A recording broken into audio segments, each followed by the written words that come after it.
ada 10 manfaat bunga kantan. Ini rupa bunga kantan bagi mereka yang tak pernah tengok. Ni yang dah kembang, yang ni yang masih lagi menguncup. Alright. Dan kalau you buat minumannya, jangan terkejut nanti, warnanya cantik, macam air Bali.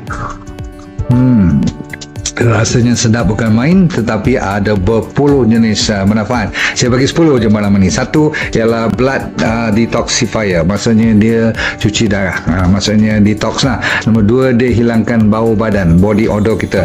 Nombor 3, bagus untuk ibu-ibu yang menyusu baby, meningkatkan susu. Nombor 4, skin problem.